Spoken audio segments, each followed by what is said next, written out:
여러분, 썰전 라이브 시작합니다. 윤석열 선대위에 김종인이 아닌 김병준 상임선대위원장 체제가 시작이 됐습니다. 김병준 전 비대위원장은 오늘 기자들과 만나서 열심히 하겠다라고 얘기를 했습니다. 그러면 이제 김종인 전 비대위원장의 자리는 없어지는 걸까요? 짚어보도록 하고요. 민주당의 이재명 후보가 오늘 전남 목포에 갔습니다. 많은 사람들 속에서 즉석 연설을 하기도 했는데요. 전남하면 생각나는 분 있죠. 전남도지사의 전 총리 이낙연 전 대표가 같이 갔으면 좋았겠지만 이낙연 전 대표는 다른 일정이 있어라는 분위기입니다. 원팀은 조금 힘든 건가요? 역시 짚어보도록 하겠습니다. 오늘 패널은 박원석 전 정의당 의원, 김종혁 경제사회연구원 언론센터장이 나와 있습니다. 네, 뉴스 설계는 어떤 뉴스를 썰어볼 건가요? 네, 오랜만에 또 국회 정치권에서 막말 논란이 나왔습니다. 막말 논란. 예. 누구의 어떤 말이죠? 네, 국민의힘 조수진 의원이 자신의 페이스북에 쓴 표현이 논란이 되고 있는데 좀 자세히 짚어보겠습니다. 막말은 뭐 자주 들을 건 아니니까 이따 썰기에서만 좀 들어보도록 하죠. 예. 네, 영끌 인터뷰는요? 네, 금리가 인상됐습니다. 20개월 만에 이제 제로 금리 시대가 끝이 났는데요. 과연 금리가 오르면 이자 비용이 늘어나는 것에만 그칠지, 또 향후 여파가 또 있는 건지 전문가와 함께 짚어보도록 하겠습니다.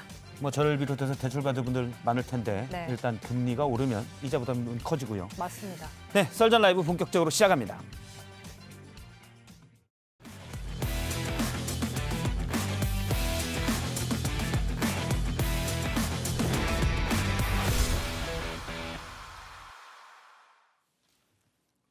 네, 오늘 금요일입니다. 금요일에 날선 패널들입니다. 박원석 전 정의당 의원, 김종혁 경제사회연구원 언론센터장이 나와 있습니다. 안녕하세요. 안녕하세요. 예, 두 분이 제일 저희 보면 패널 중에 가장 호흡을 잘 맞추셔서 예. 날이 섰다면서요? 아니, 그러니까 두 분이 서로 날선 게 아니고 이 정치권에 네. 날카로운 비평을 해주신다 이런 말입니다. 알겠습니다. 두 분은 서로 날서진 않았잖아요. 앵커는 말을 잘해야 돼. 예. 그때 뭐 사시는 것도 같은 도시고 종종 또 뵙기도 하시고. 예. 같이 봤잖아요. 아 저도 그런가요? 알겠습니다. 본인은 뭔가처럼 얘기. 본전을 못 차렸네요. 예. 그러면 첫 번째 주제부터 보도록 하겠습니다. 첫 번째 주제는 멀어져가는 김으로 잡았습니다. 김이고요. 뭐 아시겠죠? 김종인 전 비대위원장 얘기입니다. 윤석열 선대위에 상임선대위원장을 맡게 된 김병준 전 비대위원장이 오늘 기자간담회를 열었습니다. 김병준 전 비대위원장의 얘기부터 들어보겠습니다. 상임위원장직을 수락을 했고 또 열심히 할 생각입니다. 선출직과 임명직 공직은 일체하지 않을 생각입니다. 김종인 위원장이 어떤 입장을 가지시든 간에 지금 선대위가 그냥 손 놓고 있을 수만은 없는 입장이고 더 이상 이 이슈가 여기에 묶여서 아무것도 못하는 건 안 되지 않습니까? 예, 뭐 김종인 전 비대위원장이 어떤 생각을 가지든 간에 일단 선대는 가야 되지 않겠냐라는 얘기입니다. 이것만 놓고 보면 없어도 된다라고 좀 더 적극적으로 해석이 가능할 것 같은데 어떻게 보십니까? 안 올 것 같습니까? 저도 매번 물어보는데 뭐 그래도 오시겠죠라는 해석들에서 지금은 쉽지 않을까?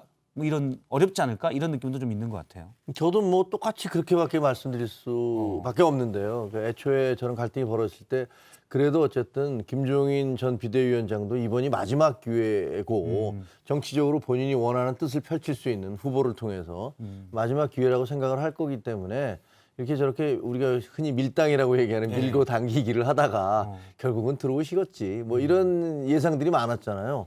그런데 저렇게 김병준 지금 상임위원장인가요? 예, 상임선대위원장. 선대위원장이 윤석열 후보하고 비공개 회담을 하고 난 다음 대화를 하고 난 다음에 저 발표를 했다는 거 아니에요.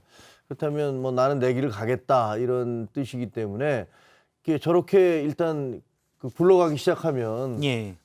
한참 개문 발차를 했다 하더라도 한참 떠난 버스를 뒤쫓아가서 타기가 쉽지가 않잖아요. 오늘 뭐 김병준 전 비대위원장이 뭐 몇 가지 본부장들에게 지시도 했다 이렇게 얘기를 했기 때문에 김종인 총괄 선대위원장이 없어도 뭐 지금 일은 돌아가고 있다 이런 느낌이에요. 그렇지만 또 하나는 이런 건 있죠. 예를 들면 마음속으로는 본부장들 중에서 그분이 와야 되는데 왜 이분이 지시를 하고 있지? 뭐 이런 생각을 할 수도 있잖아요. 네. 그러면 과연 그게 일사불란하게 돌아갈 수 있을까? 이런 부분도 좀 우려가 되고 어쨌든 지금 국민의힘의 선대위 구성 과정은 상당히 위태위태하다. 이렇게 볼 수가 있어요. 그 사실 후보로 선출된 이후에 3주 됐죠. 예. 3주가량 온통 이 이슈였는데 결과적으로 보면 지금 시점에서 김종인 전 비대위원장이 결합하기는 쉽지 않아 보여요. 그러니까 윤석열 후보 입장에서는 이제 어떤 선택을 한 거죠. 김종인 비대위원장은 아주 명시적인 그런 선대위의 총괄위원장으로서의 원톱을 요구했던 건데 거기에 이제 김병준 비대위원장을 끼고 또 김한길 전 민주당 대표가 와서 새시대 준비위원장을 하고 이런 구조에서는 일사불란한 선거 캠페인을 할 수가 없고 중간에 반드시 사달이 난다. 예. 이게 이제 김종인 비대위원장의 주장이에요. 그렇죠. 근데 그걸 미루어 봤을 때 이게 단지 그 세 사람 간의 어떤 묵은 감정이나 구원이나 이런 차원이 아니고 정책의 기조 혹은 캠페인의 색깔 여기에 분명한 이견이 있는 것 같아요. 그 점에 있어서 김종인 비대위원장은 경제민주화를 주장하시는 분이잖아요. 예.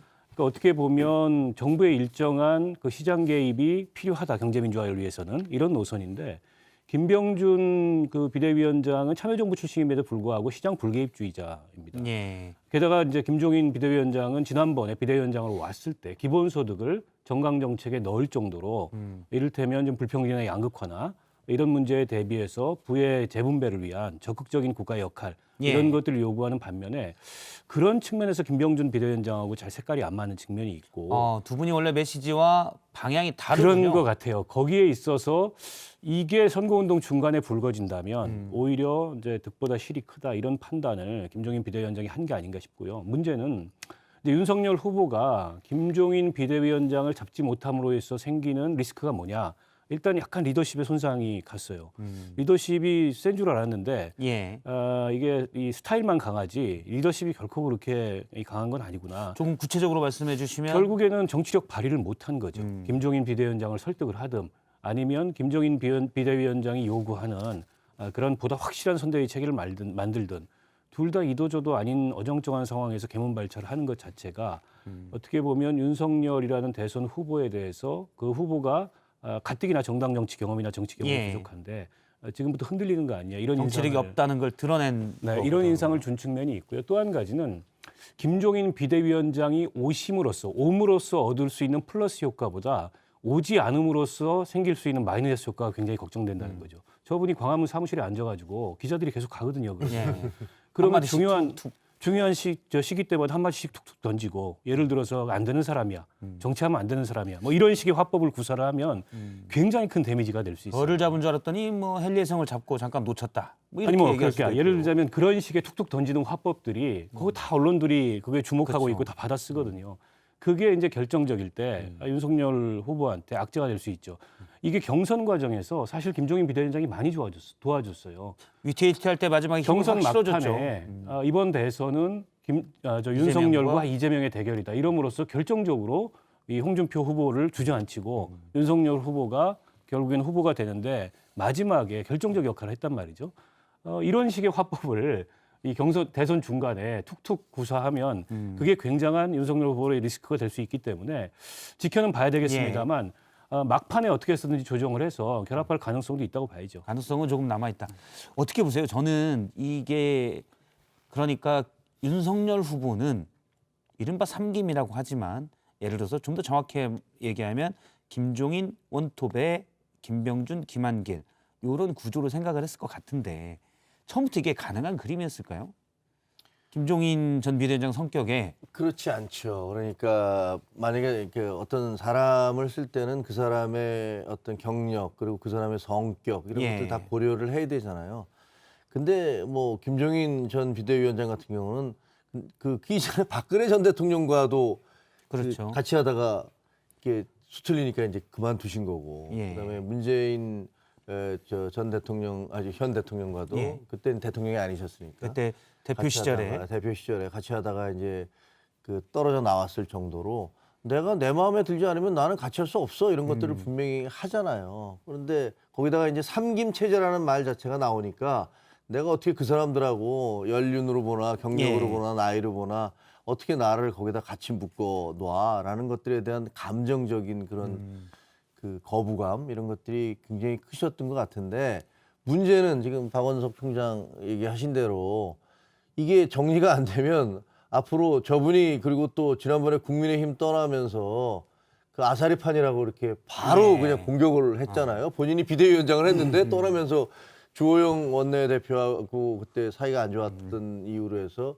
그런 얘기들을 했단 말이에요. 그러니까 그 김종인 위원장이 앞으로 선거 진행되는 과정에 있어서 그렇게 툭툭 던지실 수가 있어요. 그러면 사실은 윤석열 후보로서는 아예 그냥 확 손절을 할 수도 있어요. 아예.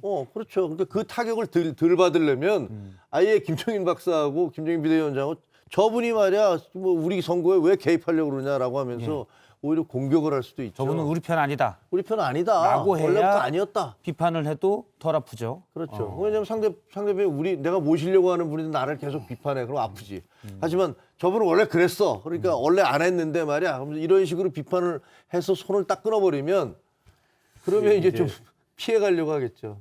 그럴 수 있죠. 그럴 수 있는데 또 윤석열 후보 스타일도 굉장히 강한 스타일이기 예. 때문에 이제 그렇게 이제 관계가 아주 극단적으로 악화될 수도 있겠지만 그러면 사실은 국민의힘이나 윤석열 후보는 꼴이 굉장히 우스워지는 겁니다.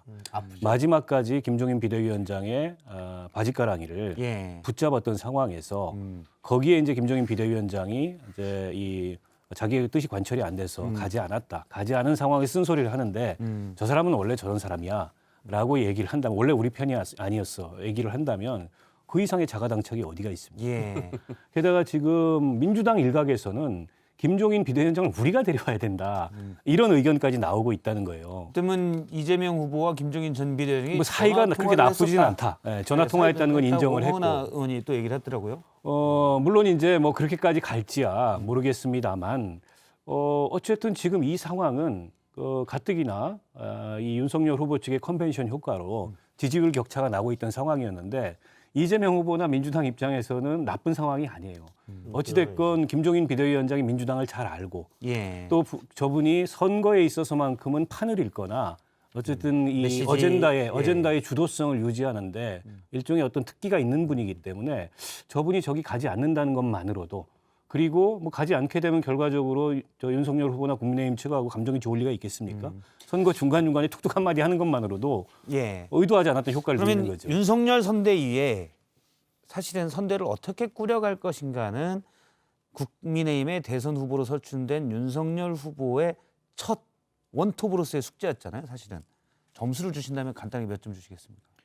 저는 뭐 점수를 좋게 줄 수가 없어요. 일단 개문발차라고 했는데 아예 일단 50점 과락으로 치면 뭐 하여튼 50점 과락이면 뭐 과락까지 줄 수야 없겠지만 왜냐하면 뭐 그 후보들 선대위 구성하는 데 있어서는 민주당도 마찬가지였잖아요. 민주당도 마찬가지고 이낙연 후보 쪽에서 흔쾌히 들어오지 않았고 그리고 그 구성하는 과정에 있어서 한꺼번에 다 쓸어 넣었지만 그 이후에 그게 잘 안 됐다고 그래서 다시 뭐 이재명 친정 체제를 구축해야 되느냐 하면서 우여곡절을 거치고 있기 때문에 원래 선대위라는 것이 뭐 그렇게 일사불란하게 되지 않는다는 것은 다 이해가 되는데 그래도 어쨌든 개문발차가 아니고 문화에 닿든지 아니면 어떻게 해서든지 같이 타서 가든지 했어야 되는데 그 어정쩡한 상태로 출발을 했기 때문에 지금은 뭐 지금 김병준 아까 봤지만 김병준 전 상임위원장이 그래서 점수 몇 점? 좀 곤란하네. 한 70점 정도 주겠습니다. 70점이요? 예, 알겠습니다. 뭐 저는 꽈락입니다. 꽈락. 안전 40점 정도밖에 안 된다고 보는데요. 43점 뭐 이렇게. 몇 가지 측면이 있습니다. 하나는 저는 솔직히 이 과정을 보면서 국민의힘이라는 정당의 수권 능력의 실체가 뭔지 모르겠어요. 그러니까 문재인 정부가 임명했던 검찰총장 출신을 데려와서 정치 선언한 지 129일 만에 후보를 만들었어요. 근데 이 선거를 이기기 위해서 선거를 지휘할 사람들을 전부 민주당에서 데려오는 겁니다. 그렇잖아요. 김한길 전 민주당 대표, 김병준 노무현 정부의 정책실장, 그다음에 김종인 전 민주당 비대위원장. 그러면 도대체 국민의힘은 후보도 데려오고 그다음에 선거를 이기기 위해서 그 선거를 지휘할 전략가들도 데려오고 그러면 도대체 제1야당으로서 그 자신들의 정당의 수권 능력의 실체가 뭐냐 이런 의문이 한 가지 들고요. 또 하나는 본부장 인선한 것들 보십시오. 저는 거기서 김성태 의원 지금 2030으로 뭐 확장을 하겠다면서 취업 비리로 인해서 항소심에서 유죄를 받은 사람을 지금 조직 직능본부장에 앉혀놨어요. 저게 과연 이재명 후보도 그렇지 않느냐라는 식으로 민주당한테 화살을 돌린다고 2030들한테 과연 그게 해명이 될까? 저는 절대 해명이 안 되는 문제라고 보고요. 게다가 나머지 본부장들 대체로 다 올드보이고 익숙한 인물들인데다가 저는 이준석 대표가 리더십을 완전히 잃었다고 생각합니다. 이 과정에서. 결국 이준석 대표가 김종인 비대위원장의 메신저 노릇을 했잖아요. 예. 메신저 노릇을 했으면 관철을 시키든가.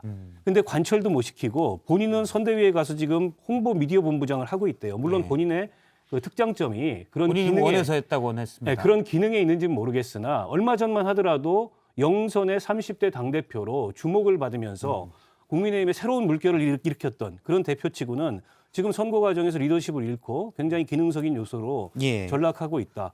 그런 면에서 봤을 때 전체적으로 불안정하다는 불안정하다. 거죠. 제가 봤을 때는 그래서 43점 정도로 네, 뭐 꽈락이라고 43점 대 봅니다. 꽈락. 저는 알겠습니다. 약간 좀 반론을 드리자면 네. 그런 건 있어요.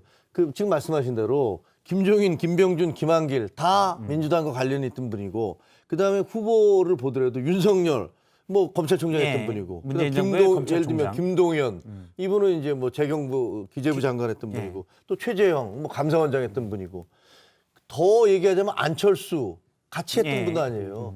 그분들이 쉽게 민주당과 다 관계했던 분들이 다 민주당의 등을 돌리고 나와서 민주당과 싸우고 있는 거예요. 송영길 대표 그런 걸 보면서 그분들 비판을 뭐 하던데 기본적으로는 우리의 잘못이다라고 오늘 얘기했었습니다. 그래요? 송영길 대표가. 따지고 예. 보면 지금 이런 사태가 벌어진 게 이 친문 패권 민주당이 그 시전에 보였던 친문 패권에 다 그 사람들이 등을 돌린 거기 때문에 이 부분은 민주당의 반성이 먼저 심각하게 있어야 된다. 그러니까 민주당 꼴도 예. 퍽이나 저는 우습다고 보는데요.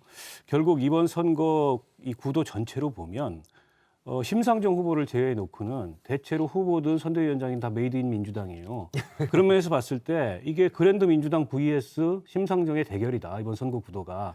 저는 그렇게 이게 규정을 당원으로서의 역할을 오늘 확실하게 저는 그렇게 하시네. 규정을 하고 싶고 예. 자 보십시오. 이게 과연 국민의힘과 민주당이 서로 다른 당이라고 얘기할 수 있냐? 저는 한 몸이라고 봐요. 뭐 심상정 후보 얘기할 건 뒤에 또 저희가 네, 아니, 오늘 또 박원석 제가 비유를 의원님 하나- 오시기에 준비를 해뒀습니다. 제가 저희가. 비유를 하나 네. 할게요. 제가 씹던 껌을 이렇게 뱉어놨는데 그걸 우리 김종혁 본부장님이 주워서 씹지 않지 않습니까? 예. 그리고 씹으시던 걸 다시 뱉어놓는다고 제가 씹지 않잖아요. 이게 두 사람이면 엽기적인 행위인데 한 몸이면 가능해요. 근데 지금 김종인 비대위원장을 놓고서 민주당과 국민의힘이 지난 몇 년간 벌였던 모습을 보면 아 이거 한 몸이구나. 다만 메두사처럼 그리스 신화에 나오는 머리가 여러 개예요. 그 안에 패권이나 이해관계가 다른 세력들이 서로 어쨌든 기득권을 다투는 이게 대한민국 정치 구조구나. 그런 면에서 봤을 때 이런 기득권 정치 구조, 양당 중심의 퇴행적인 구조를 청산하는 게 저는 이번 선거에서 굉장히 예. 중요한 시대 정신이라고 봅니다. 일단 정의당의 입장이죠, 사실. 저의 알겠습니다. 입장입니다. 지금 그런가요? 아니 뭐 심상정 후보도 비슷한 얘기를 합니다. 예. 평론가로서 저의 입장입니다. 예. 지금 김종인 전 비대위원장의 참여가 없는 윤석열 선대에 대한 시청자 의견이 있는데요. Y땡땡님까지는 언제까지 아수라장 구경만 하려고 하느냐, 이길 생각이 없는 듯하다라면서 김종인 전 비대위원장이 필요하다는 의미로 의견을 주셨고요. 가땡땡땡님은 전략가 김종인이 있고 없고의 차이가 대선 결과로 나타날 것이다라는 의견을 또 주시기도 했습니다. 네, 그러면 이준석 대표가 한 말이 있습니다. 뭐라고 얘기를 했냐면 윤석열 후보 측에 누군가가 자꾸 김종인 비토 세력이 있는 것 같다. 회방을 놓는다라고 얘기했는데 잠깐 얘기를 들어보겠습니다. 우리가 어떤 사람을 보통 영입할 때 그분과의 영입이 좀 원활하지 않다 해가지고 영입하고자 하는 쪽이 최후 통첩을 날리는 경우는 없거든요. 후보 주변에 있는 측근들이 언론에 대해서 인터뷰할 때 좀 더 조심해야 되는 부분이 있다 이렇게 생각합니다. 네, 그 당 대표신데 누군지 모르십니까? 알죠, 전 잘 알죠. 아 그래요? 좀 제가 적당히 하라고 말씀드리겠습니다, 제가.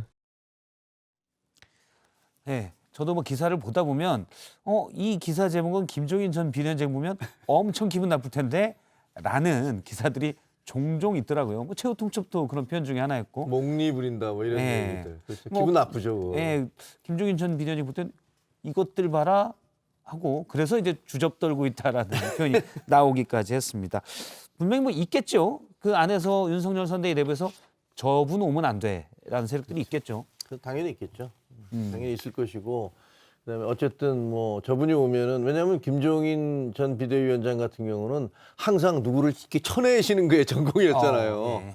그 선거 때 이제 깜짝 놀랄 사람들을 탁 쳐내므로 해서 충격을 주고 가장 그래서 상징적인 인물들. 그렇죠. 그래서 뭔가 이게 달라지고 있어. 이게 뭔가 기대 심리 같은 걸 높이고 어떻게 보면 전문가시죠. 그러니까 그런 면에서 보자면 아니 우리가 얼마나 열심히 해서 여기까지 왔는데 뭐 저분이 와서 갑자기 또 옛날에 했던 대로 그런 신공을 시전을 해서 우리 모두를 이렇게 날려버린다면 그러면 어떻게 되느냐 뭐 이런 생각들이 있으니까 어떻게 해서든지 좀 그 부정적인 여론 같은 걸 확산시키려고 하는 그런 시도를 예. 했겠죠.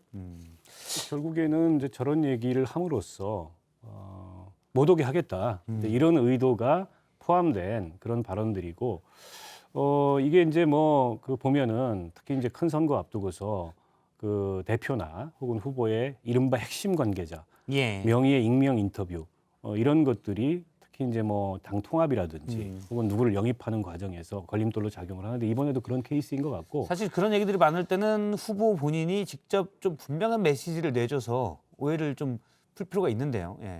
뭐 윤석열 후보가 벌써 몇 번 찾아갔잖아요. 김종인 비대위원장이. 그게 이제 그런 노력들이고 그런 노력들을 했지만 여전히 김종인 비대위원장하고 맞지 않는 그 부분이 있으니까 급기야 뭐 이 양반, 그 양반 이런 얘기가 나온 거 아니겠습니까?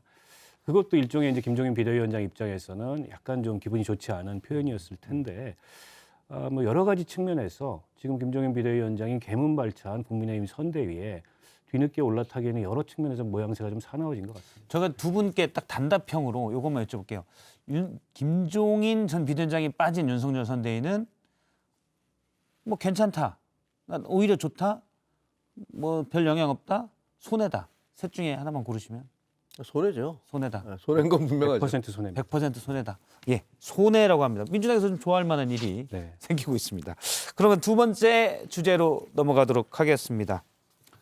네, 두 번째 주제는 호남관 이재명, 이낙연, 저는 땡땡땡 이렇게 적었습니다. 땡땡땡은 이제 다른 일정이 있다라고 이낙연 측에서 얘기를 한 건데요. 오늘 앞서 이제 윤석열 선대위 얘기를 했으니까 이제 이재명 선대위와 후보 얘기를 좀 할 텐데 오늘 전남 목포에 방문했습니다. 많은 사람들이 모였었지만 일단 이낙연 대표의 동행은 없었는데요. 잠깐 그 영상을 보겠습니다.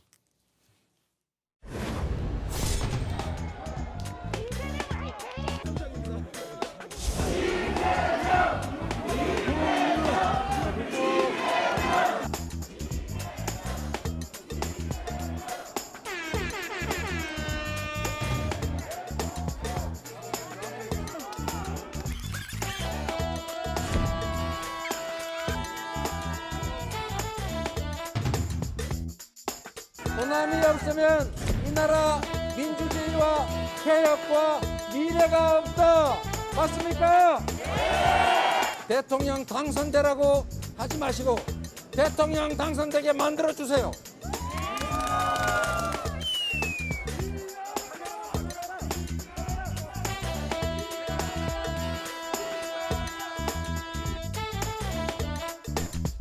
다른 일정이 있으신데요.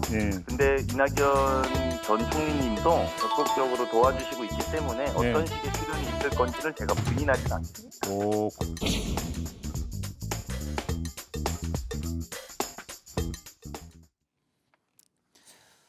예, 쭉 봤는데요. 목포에 가서 윤석열 선대위가 삐걱삐걱 되는 동안 이재명 후보는 일단 뭐 움직이고 있습니다. 목포에서 사람들이 많이 모였고 그런데 오늘 강훈식 전략기획위원장이죠. 어떤 식으로든 이낙연 전 대표의 출연이 있을 것 같다라고 얘기했는데 그 뒤에 이낙연 대표 측에서 기자들에게 문자를 보내서 26일에서 28일까지는 충남과 경남 일정이 있다라고 했습니다. 원래 실무진의 협의도 없었다라고 했는데요. 어떻습니까? 지금 이낙연 전 대표의 마음이 아직 풀리지 않았다 이렇게 봐도 될까요? 뭐 그런 측면도 있을 거고요. 실제 뭐 일정이 있을 수도 있겠죠. 그리고 아마 이낙연 전 대표 정도 되는 분을 저 현장에 모시려면 사전에 실무적인 조정이 돼야 되는데 예. 그게 없이 이제 언론에다 대고 혹시나 나와주시지 않을까 하니까 약간은 이낙연 후보 측에서는 조금 기분이 좋지 않았을 수도 있습니다. 있고요. 그리고 어쨌든 얼마 전에 이재명 그 후보가 지금 선대위를 재구성하면서 민주당이 이재명이 아니라 이재명의 민주당을 선포를 했어요. 근데 이게 이제 원팀 선대위 기조하고는 조금 다른 거거든요. 이제는 내가 중심이 돼서 예. 이 선거 상황뿐만 아니라 당까지 전체적으로 그리고 입법 상황까지 다 지휘하면서 챙기겠다 이런 건데 이재명의 민주당을 선언한 가운데 과연 경쟁했던 특히 치열하게 막판까지 경쟁했던 이낙연 그 전 대표가 나와서 적극적으로 선거운동을 하기에도 조금은 좀 머쓱한 상황이란 말이죠. 좀 더 이재명 후보 측에서 좀 더 이렇게 부탁을 해야 된다는 거고요. 네. 저는 뭐 이낙연 후보의 고향이시잖아요. 전남 영광이죠. 예. 그렇죠. 만약에 저기 가서 손을 들어주면 이제 난 정말로 내가 인정하고 그다음에 지원할 거라는 것을 선언하는 것과 마찬가지라고 생각을 해요. 예. 근데 그러기에는 아직까지 마음의 앙금도 풀리지 않았고 그리고 미련도 계속 남아있다 이런 생각이 들어요. 그 미련이라는 것은 뭐 그 실현 가능성이 별로 없지만 그 이전에 경선하는 과정에서 아니 우리 후보가 잘못될 수도 있는 거다 만약 이런 식의 얘기를 했었잖아요. 예. 근데 이재명 후보가 됐는데 아마 그쪽에 있는 핵심들 중에서는 아직까지도 흔쾌한 승복이나 이런 것들이 불가능하고 그다음에 조금씩의 미련들은 혹은 가능성 또 다른 변수가 생기지 않아 이런 가능성까지도 아직은 버리지 않은 게 아닌가. 그 뭐 현실 가능성이 있든 없든 간에. 지금 말씀은 그러면 이른바 후보 교체가 될 가능성을 조금이나마 염두에 두고 대기하고 있다는 말씀이시죠? 상식적으로는 말이 안 되죠. 네. 안 되지만 어쨌든 사람이라는 것은 심리적으로 뭔가 자기가 믿고 싶은 걸 믿는 거고 그런 예. 측면이 있잖아요. 그런 것 같아요. 근데 일단 일정은 26일에서 오늘 이낙연 대표 측에서 보낸 그 메시지가 좀 눈에 띄더라고요. 26일부터 28일까지 일정이 있다. 충남과 경남 방문 일정이 있다. 실무진과 협의 안 됐었다라고 얘기하는데, 그러니까 이재명 후보와의 만남이. 그런데 이제 이재명 후보는 26일부터 29일까지 호남 방문이 있어서 혹시 29일 날 만나는 거 아니냐 이런 얘기도 좀 있더라고요. 예. 뭐 지켜봐야 되겠죠. 뭐 예. 실제 극적으로 현장에 올 수도 있을 텐데 앞에서 이제 말씀하셨듯이 만약 온다면 이른바 이제 원팀 효과를 아주 극적으로 보여줄 수 있겠죠. 다른 데도 아닌 이낙연 대표의 고향인 영광에서. 근데 이제 그러기에는 제가 앞서도 말씀드렸듯이 이제 민주당의 그러니까 이재명의 민주당을 선언하고 어떻게 보면 후보가 원톱이 돼서 독주를 하고 있는 상황인데 약간 들러리 비슷한 느낌이 없지 않아 나거든요.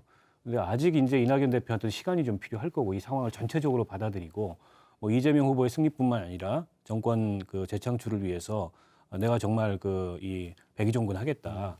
아직까지는 뭐 두문불출하면서 어떤 메시지도 안 내고 있는 상황이기 때문에 당장 이번 그 호남 방문에 동행을 하게 될지는 제가 보기엔 뭐 아닐 가능성이 더 높을 것 같아요.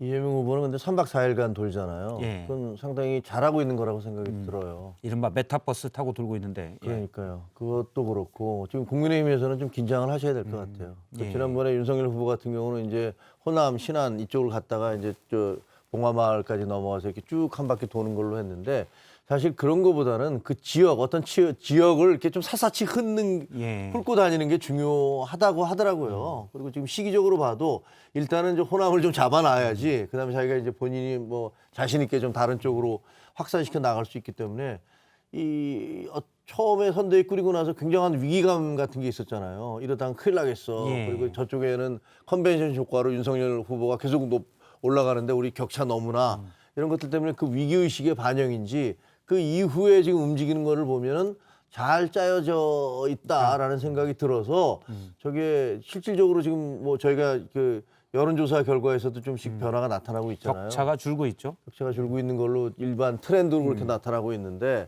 그런 면에서 보면 이게 지금 현재 선대위를 꾸리는 과정에서 잡음이 계속되고 있는 국민의힘과는 이게 대조가 돼서 국민의힘으로서는 좀 긴장을 해야겠다 예. 그런 생각이 드네요. 우리가 좀 명쾌한 토크를 위해서 역시 단답형으로 여쭤보겠습니다. 지금 물론 국민의힘에서도 홍준표 의원이 윤석열 후보를 전혀 돕고 있지 않지만 지금 이낙연 전 대표가 사실 따지고 보면 이재명 후보를 돕지 않고 있잖아요. 이거는 이재명 후보 책임이 더 큽니까? 이낙연 전 대표의 책임이 더 큽니까? 어떻게 보십니까? 양자택일을 한다면. 100% 저는 100%까지는 하면 말이 이상하고 정치적으로는 아니지만 절대적으로 이재명 후보의 책임이 크죠. 이재명 후보의 책임이다. 왜냐하면 대장동 사태 때문에 빌미를 준 거잖아요. 그거는 무슨 다른 이유가 없어요. 그게 아니었으면 이런 일 생기지도 않아요. 예. 그렇죠. 뭐 경선에서 탈락하신 분의 책임이라고 얘기하기는 그렇잖아요. 뭐 그래도 당대표까지 했는데 왜 안 돕냐. 아니 이런 근데 얘기 나올 수도 게다가 있잖아요. 이분이 적극적으로 나서서 돕고 있지 않은 거지 돕지 않는다. 내지는 방해하고 있는 건 아니야. 방해를 한다. 이런 증거는 없어요. 나 홍준표 의원처럼 홍준표 그 불행하다 뭐 이런 얘기를 안 했습니까? 의원께서는 확고하게 방해를 하고 있잖아요. 어떤 면에서. 근데 또 몰라요. 젊은 층 쫙 인기 끌었어 막판에. 아, 그렇죠. 그래도 윤석열이지 않겠습니까? 아마 하면 또 이렇게 그 순간 그 젊은 전략적으로. 층은 다 떠날 겁니다. 아, 그런가요? 그걸 누구보다 홍준표 후보는 잘 알 거라고 보고요. 홍준표 지금 의원이 보이는 행보하고는 다르기 때문에 이걸 이낙연 대표의 책임이다 이렇게 얘기하는 어려울 것 같고 어떻게 보면 뭐 이재명 후보가 지지율도 좀 높여야 되고 그리고 본인한테 지금 제기되는 여러 가지 의혹들도 좀 진화를 하고 그러고 나면은 당연히 당내에서 도울 수밖에 없는 분위기가 형성이 안 되겠습니다. 알겠습니다. 후보 캠프에서도 저희 방송 많이 보고 있는데 이재명 후보 책임이라는 두 분의 명쾌한 답이 있었습니다. 예, 다음 주제로 이제 넘어가도록 하겠습니다. 나 조언을 하는 거예요. 아까 윤석열 선대에도 뭐 점수가 과락이다 이런 조언을 저희가 하는 거예요. 다음 주제는 강지영 아나운서가 준비했습니다. 이번 대선 캐스팅 보트로 불리는 2030 세대를 향한 후보들의 구애가 날로 뜨거워지고 있습니다. 이재명 후보와 윤석열 후보 앞다퉈서 청년 맞춤형 정책들을 내놓고 있죠. 하지만 2030들의 마음은 오늘 나온 한국사회 여론연구소 조사 결과를 살펴보면요. 유력 대선 후보를 향한 2030 세대 지지율 합계가 전체 세대 합계에 비해서 비교적 낮은 것으로 나타났습니다. 여기에 20대의 37.7%, 30대의 30.8%가 지지 후보 교체 의향이 있다라고 답을 했습니다. 그러니까 한마디로 특정 후보를 지지하는 세대도 약하고 지지하는 후보도 바꿀 수 있다는 거죠. 대선까지 100일 남짓 남은 상황, 이들의 표심 어디로 향할까요? 예, 세 번째 주제는 2030 표심은 갈대로 정했습니다. 보통 아무래도 이번에는 집권 여당과 제1야당의 두 주요 후보가 지지율이 많이 얻지 않고 있습니까? 그런데 전체적으로 오늘 한국사회여론연구소 조사에 하면 두 후보 지지율의 합이 80%가 넘는데 20대의 경우는 60%밖에 안 되고 그 합이 30대의 경우는 70% 정도밖에 안 됩니다. 20대는 윤석열 후보가 좀 높고 30대는 이재명 후보가 좀 높은데요. 그러니까 일단 두 주력 후보에 쏠린 표심이 20대, 30대는 좀 적다. 근데 저 적은 표심마저 한 30% 이상은 바꿀 수 있다. 그러니까 따지고 보면 둘 다 마음에 안 든다죠. 정확히 우리가 쉽게 얘기하면. 이렇게 둘 다 마음에 안 드는 이유는 어디에 있다고 보십니까? 일단 먼저 그럼 박원석 의원님이. 근데 이제 어느 특정 세대의 정치 의식은 하루아침에 형성된 게 아니고 그게 일정한 어떤 그 사회경제적 배경과 또 역사성을 가지고 형성이 되는 거라고 봅니다. 그러니까 이른바 MZ세대라고 얘기하는 2030들 같은 경우 이 한국 경제가 막 이렇게 도약하거나 성장하는 그런 시기에 태어난 세대들이 아니고 그런 시기에 이제 학령기를 보낸 세대들이 아니에요. 기회가 굉장히 적었다는 거죠. 정부가 잘했다는 생각을 가질 일이 없었다는 거죠. 뿐만 아니라 일종의 이제 그 개인의 세계관이라는 측면에서 일종의 신자유주의 세계관이랄까요? 이런 게 내면화된 거죠. 그리고 경쟁, 또 각자 도생. 실제 우리 사회가 그 세대들한테 그런 세계관을 저는 불어넣었다고 생각을 합니다. 그렇다 보니까 정치의식에 있어서도 특정한 어떤 이데올로기나 어떤 진영론 이런 거에 편승해서 사고를 하기보다는 실제 나에게 어떤 도움이 되느냐. 그리고 과연 저런 정치 세력이 저런 얘기를 하는 정치 세력이 믿을 만한 세력이냐, 이율 배반적이거나 표리부동하거나 그러지 않느냐, 내로남불하지 않느냐. 이런 시각을 가지고서 현재의 정치권을 보고 있고, 그리고 무엇보다 현재의 정치권, 양당뿐만이 아니라 정치권 전체가 2030 세대의 눈에는 기득권입니다. 그리고 자기 기득권을 놓지 않으려고 하는 그런 세대, 그런 어떤 이 모습으로 보이기 때문에 흔쾌히 지지할 수가 없는 이른바 거죠. 세대 갈등이 될 수도 있는 부분이 있는 거죠. 그렇죠. 세대 갈등의 측면도 있죠. 그 2030은 좀 새로운 세대, 그러니까 뭐 항상 새로운 세대지만 그 과거의 2030들과 비교를 해봐도 좀 다른 것 같아요. 이렇게 21세기적 현상인지 뭔지는 잘 모르겠지만 일단 투표율이 굉장히 높아요. 2010년대 넘어서부터 시작해 보면 오히려 나머지 세대들보다 더 높기도 하더라고요. 그래서 이거 정말 2030 투표율이 대단히 높구나. 깜짝 놀랄 만한 현상이기도 하거니와 또 하나는 지난번에 이제 4.7 그 재보궐선거에서 서울시장과 부산시장 선거를 통해서 야 우리가 결집하면은 시장도 바꿀 수 있고 뭐 정치인 만들어낼 수도 있고 거기다가 이제 6월달에 또 이준석 대표를 만들어냈잖아요. 예. 그런 과정들을 통해서 정치적 효능감, 우리의 능력, 야 우리가 알고 보니까 상당한 힘을 가지고 있었던 그런 세대야라는 걸 확인을 했어요. 그래서 이게 큰 그 어떤 하나의 결정을 할 수 있는 그 뭐라고 비토권 같은 걸 가진 세력이 됐는데 문제는 이제 이 두 후보가 사실 이 저 윤석열 후보나 이재명 후보나 모두 다 두 분 다 이들의 어떤 욕구를 충족시키지 못하는 것 같아요. 그럴 만한 캐릭터들은 아니다. 그런 것 같아요. 근데 지금 그래서 두 분이 무슨 어디 뭐 신림동에도 가고 뭐 학생들 만나러 가고 그러는데 그게 방식이 좀 다른 그런 방식으로 해서 접근할 수 있을 것 같지도 않아요. 그냥 전통적인 방식이잖아요. 시장에 가서 막 지지를 얻어내고 뭐 이러는 거. 저도 순대를 참 좋아하긴 합니다만 요즘 젊은 친구들이 또 순대를 과연 계속 좋아하느냐? 이건 저도 솔직히 잘 모르겠어요. 그래서 순대타운에 가서 젊은 친구들을 만나는 게 또 너무 과거 방식 아닌가 생각도 들고 잠깐 그 어제 저녁에 윤석열 후보가 이준석 대표의 제안으로 신림동의 순대타운을 다녀왔다고 하는데 그때 모습을 잠깐 보도록 하겠습니다.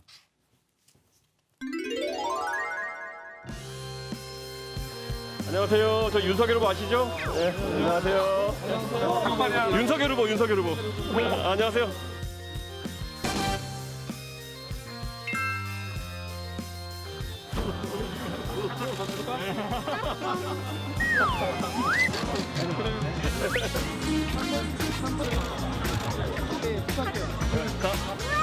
대경이 짱오락시키네. 짱오락시키네. 투표를 하라고 투표를.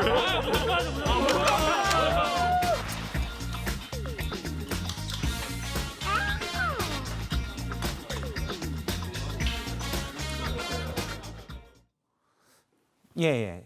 신림동 순대타운에 가서 식사하는 모습을 봤는데 사이다랑 순대를 먹는 모습을 확인할 수가 있었습니다.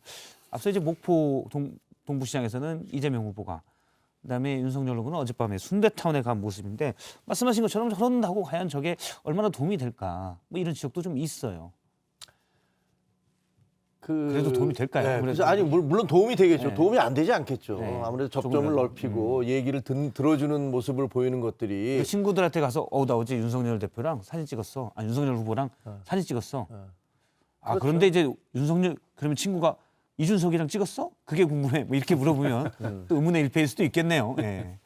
그리고 지난번에 이제 야구장 가서 그 앉아서 이제 관람하는 모습들 같은 게 이제 아무래도 대중, 젊은층 이런 쪽과 호흡하려는 그런 노력의 일환 아니겠어요? 예. 그렇긴 한데 몰라. 저도 이제 답을 제시할 수 없기 때문에 그냥 비판을 하는 건데 뭔가 좀 핀트가 안 맞는 듯한 느낌이 있긴 있거든요. 근데 지금 이제 홍준표 의원 같은 경우에 뭐 무슨 청년의 꿈인가? 뭐 그냥 예, 아무것도 청년의 아니잖아요, 꿈 사실은. 플랫폼. 그냥 그 사이트에 만들어놨더니 애들이 막 들어가서 거기다 질문을 하면 거기다가 뭐 무슨 영화 좋아해서 그다음 뭐 얘기하면 그냥 간단하게 한 마디씩 던지는데 막 환호를 하고 그런단 말이에요. 예. 그게 과거에 우리가 젊은이들에게 접근하던 그런 타입과는 뭔가 좀 다른 뉘앙스가 있구나라는 거를 빨리 캐치를 하셔야 될 것 같아. 그게 아까 이제 20대 정치 효능감 얘기를 하셨는데, 그러니까 우리 2030 특히 이제 20대들이 정치를 대하는 방식이 과거 이제 40대, 50대가 정치를 대하는 거하고 많이 다릅니다. 예. 그러니까 40대, 50대는 좀 무겁고 진지하고 심각할 수밖에 없는데 일종의 이제 놀이인 거예요. 이제 그런 놀이를 통해서 밈을 만들어 가지고 그 예. 밈을 막 유포한다든지 그게 사실은 홍준표 후보가 2030들의 관심을 집중적으로 받게 된 하나의 그 계기였잖아요. 때문에 뭐 청년들하고 접촉면을 다양하게 뭐 표가 되든 안 되든 만들 수밖에 없는 건데 문제는 실제 청년들한테 다가설 수 있는 어떤 어젠다 또 그런 어떤 정책 특히 이제 요즘 청년들이 민감한 어떤 공정의 예. 가치에 부합하는 그런 어젠다 또 기회를 청년들의 굉장히 희박한 그런 기회를 우리 사회가 어떻게 만들 거냐 이 구조적인 그런 이 불평등이라든지 혹은 차별이라든지 이런 것들을 어떻게 그러면은 해소할 거냐 이런 전망들을 보여주는 게 또 한편으로는 지금 대선 후보들이 치열하게 고민을 해야 될 그런 대목이 아닌가 싶습니다. 예. 만나서 이제 사진만 찍지 말고 정말 고민이 있고 그걸 어떻게 풀어줄지 일자리 문제 진지한, 그렇죠. 예, 가장 근본적으로 되죠. 일자리 문제를 어떻게 할지 어떤 그렇죠. 그들의 지금 20대, 30대가 꿈이 없잖아요. 꿈을 잃어버린 세대가 돼버렸잖아요. 그들에게 꿈과 희망을 어떻게 줄지. 여러분 이런 꿈을 꾸시는 게 어떨까요? 이런 꿈을 저희가 펼칠 수 있도록 제가 노력해 보겠습니다라는 그런 희망의 메시지 같은 것들이 더 절실하지 않을까. 예. 그런 생각이 드네요. 알겠습니다. 이재명 후보도 그 커뮤니티에서 많이 이제 직접 글을 본진에 왔습니다. 뭐 이렇게 하면서 클리앙 같은 커뮤니티 가서 이렇게 활동을 한다고 하는데 어쨌든 주로는 청년층의 또 지지를 얻으려는 이런 것으로 보입니다. 다음은 오늘 정치권의 주요한 눈길을 끄는 말들을 좀 모아봤습니다. 강지영 아나운서가 썰픽 준비했습니다. 정치권에 쏟아진 말들 정리해봤습니다. 3위부터 만나볼까요? 월 100만 원 노령수당 적극 검토. 오늘 민주당 송영길 대표가 대한노인회에서 한 말입니다. 직접 한번 들어보시죠. 저희 당의 이재명 후보를 만나 월 100만 원의 노령수당을 지급하는 정책을 건의했다고 들었습니다. 단기간 달성이 힘들다 할지라도 단계적으로 이를 추진할 수 있는 목표를 검토하겠습니다. 현재는 65세 이상 어르신 중 소득 하위 70%에게 기초연금 월 30만 원씩 지급이 되고 있습니다. 재원 마련은 어떻게 이뤄질지도 궁금해지네요. 2위 보시죠. 역사상 가장 빠른 창당. 김동연 전 경제부총리가 준비해온 새로운 물결의 충청 지역 창당 발기인 대회가 내일 열립니다. 김 전 총리가 페이스북에 지금 속도라면 우리나라 정당 역사상 가장 빠른 속도의 창당할 것이라고 했는데요. 지금과는 완전히 다른 정치를 보여주겠다는 새로운 물결. 물결은 시작됐는데 물결이 미칠 파장은 지켜봐야 알겠죠? 이리 보시죠. 홍준표는 귀엽고 화끈해. 윤석열 국민의힘 후보가 경선에서 홍준표 의원이 20대에게 인기를 끌었던 이유가 뭐라고 생각하냐는 질문에 이렇게 답한 겁니다. 토론할 때 보면은 뭐 공격적으로 하시고 뭐 이래도 그 말씀하실 때 보면 굉장히 귀여운 데가 있어요. 화끈하게 이렇게 치고 나가는 모습, 우리 청년 세대에게는 좀 탁 트이는 이런 기분을 주지 않았을까. 사시 9기수 후보에게 이 말을 들은 홍 의원의 반응은요? 버릇없다. 역시 짧고 강렬하네요. 자, 유튜브로 보고 계신 시청자분들 댓글로 남겨주시죠. 여러분이 픽한 오늘의 썰 무엇인가요? 예, 강지영 아나운서가 썰픽 3개를 소개했는데요. 하나씩 골라서 촌철살인을 들어보도록 하겠습니다. 먼저 김중혁 센터장님은 저는 이제 월 100만 원씩 노령수당 적극 검토한다는 민주당 송영길 대표에 대해서 말씀에 대해서 하고 싶은데 정말 기다려지는 얘기네요. 저도 이제 그러면 65세 뭐 그렇게 많이 남은 것 같지도 않은데 그때 되면 엄청 남지 이제 않았나요? 월 100만 원씩 노령수당도 받고 그다음에 국민연금도 받고 그래서 이제 나의 노후는 아주 편안하게 되겠구나라는 이런 생각에 아주 가슴이 흐뭇해지는데요. 근데 또 다음에 드는 생각은 자 그럼 청년 수당도 줄 건가?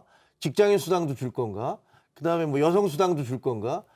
그렇지. 뭐 그러면 이렇게 수많은 수당들을 만들어내면 그럼 그 돈은 도대체 어디서 나오지? 이런 생각이 들어서요. 한편으로는 꿈에 부풀게 되는데 난 조금만 기다리면 이제 연금과 수당을 다 합쳐서 행복한 노년을 지내겠다라는 생각과 더불어 나라는 어떻게 되지? 이런 생각도 들어서 좀 씁쓸합니다. 일단 송 대표는 단계적이라고 하는데 이 단계가 어떤 단계인지는 아니 이제 단계가 적어도 몇 년은 걸린다 하더라도 적어도 제가 그 나이 될 때쯤 되면 해주는 거 아니에요? 그럼 정권 다 끝난 다음에 해주겠다는 건 아닐 거 아니에요. 단계적으로 하면 5년 이 정부가 뭐 만약에 이재명 대통령이 된다면 그 5년 안에 해주겠다는 얘기가 단계적일 거 아니에요. 일부 시작은 할 수 있겠다 이렇게 해석하는 게 합리적이겠죠. 그렇죠. 그러면 그럼 내가 65세 될 때는 그렇게 되겠구나. 아주 기쁘네요. 정부 끝날 때 참 있어야 되지 않습니까? 예. 저는 뭐 김동연 전 경제부총리 창당을 하신다는데 빠른 게 중요한 게 아니고 이 오래 가는 게 중요하다. 이 말씀을 드리고 싶습니다. 일단 뭐 창당하시는 거 축하드리고요. 또 김동연 전 부총리가 어쨌든 기성 양당 구조 또 정치 기득권 체제 이걸 넘어서서 대한민국이 바뀌려면 새로운 정치가 시작돼야 된다. 이 문제의식을 가지고 창당에 나섰는데 전 전폭적으로 동의하고 그래서 이제 좀 이따 우리가 얘기를 나누겠지만 이른바 이제 3지대 연대 차원에서 심상정 후보도 김동연 부총리를 만나겠다 얘기를 했고 김동연 부총리도 관심을 표명을 했는데 제가 이분의 저서를 다 읽어봤어요. 금기깨기라는 대한민국 금기깨기라는. 근데 거기에 보면 우리 사회 곳곳에 있는 기득권 구조에 대해서 본인이 평소 많이 고민했던 그런 문제의식을 어떻게 극복할 건가 이걸 제시하고 계신데 저는 그걸 읽으면서 그런 생각이 들었습니다. 대한민국의 정치 기득권 굉장히 큰 문제고 그게 어떻게 보면 대한민국이 더 발전하는 데 있어서 걸림돌이 되고 있지만 그에 못지않은 게 겉으로 드러나지 않는 관료 기득권이었는데 관료 기득권의 중심의 정점에 계셨던 분이에요. 근데 거기에 대한 반성이나 그거에 대한 어떤 그 예. 극복의 의지 이런 것들은 잘 못 찾아보겠더라. 근데 겨우 이분이 얘기한 대안이 뭐 고시제도 바꾸겠다는 건데 그런 차원의 문제인 게 아니죠. 어떻게 보면은 정치권 뒤에 숨어서 대한민국의 각종 개혁들을 무력화시키거나 혹은 어떻게 보면 이제 국민들의 삶에 꼭 필요한 그런 제도나 정책들이 왜곡되게 만드는 책임을 그동안에 역사적으로 관료들이 많이 해왔는데 거기에 대한 진솔한 반성과 또 진솔한 성찰도 보고 싶다. 이 말씀을 더불어 드리고 싶겠고요. 예. 그래야 이제 김동연 부총리가 얘기하는 이른바 우리 사회의 기득권 청산과 새로운 기회 창출이라는 게 좀 더 진정성 있게 들리지 않겠느냐. 이 말씀을 덧붙여 드리고 싶습니다. 알겠습니다. 자, 두 분의 말씀을 들었고요. 다음으로 지금 말씀하신 내용과 약간 연관된 주제인데요. 이른바 제3지대 얘기를 해보도록 하겠습니다. 다음 주제는 안심 땡땡땡 하고 웰던 물음표를 했습니다. 제가 뭐 음식점 얘기는 아니고요. 예. 안심 안철수 국민의당 대표와 심상정 정의당의 대선 후보 예. 뭐 정책 연대 이런 걸 하겠다고 했는데요. 웰던은 다 익었냐 이런 뜻입니다. 저희 제작진이 제목을 정할 때 레어로 할까 미디움으로 할까 하다가 일단 끝에 있는 웰던으로 정했습니다. 오늘 심상정 후보가 안 후보와 조만간 만날 거다라고 얘기를 했었는데요. 직접 얘기를 들어보겠습니다. 일단은 이제 기득권 양당 체제를 끝내자. 이것을 천명한 분들이 이제 후보 중에는 안철수, 김동연 후보니까 네. 안철수 후보님 좀 만나 뵙고 네. 그리고 순차적으로 또 김동연 후보도 만나 뵐 생각이고요. 특히 바닥민심은 양당에 대해서는 이제 오만정이 떨어졌다 이렇게 말씀하시는 분이 많이 있습니다. 예, 안철수 국민의당 후보도 뭐 공조 연대라는 정치공학적 의미 부여는 좀 과잉 해석이다. 뭐 이런 얘기를 하기도 했는데 일단 안심 연대가 대선에서 연대한다는 건 뭡니까? 예를 들어 뭐 나중에 총리를 같이 러닝메이트로 하겠다는 건지 단일화를 하겠다는 건지 아니면 정책 연대를 하겠다는 건지 정의당에서 오셨으니까 박원석 근데 뭐 의원님 이제 좀 단일화 이런 얘기를 지금 얘기하는 거는 걸음마도 안 뗐는데 언제 뛸 거냐 이렇게 물어보는 거에서 좀 적합하지 않다고 보고요. 예. 일단 두 후보 공이 어쨌든 지금의 양당 체제가 우리 정치 발전에 굉장한 제약 요인이 되고 있기 때문에 양당 체제를 넘어서야 되고 그 양당 체제를 넘어서기 위한 개혁의 과제들이 있다. 이걸 천명하고 있어요. 예. 그 점에 있어서 예를 들어서 지난 그 총선 때 이른바 위성정당 사태라는 게 이게 또 한 번 대한민국 양당 정치 퇴행을 극단적으로 보여줬다는 말이죠. 이재명 후보가 그런 얘기를 했어요. 이거 개혁할 수 있는 방안 이번에 정개특위에 집어넣어서 논의해라. 근데 그게 과연 될지 모르겠습니다. 그렇다면 안철수, 심상정 두 분이 만나서 공이 두 후보의 목소리로 또 두 당의 의견으로 요구를 하는 거죠. 선거 전에 선거법 개혁하자. 예. 내년 대선 전에.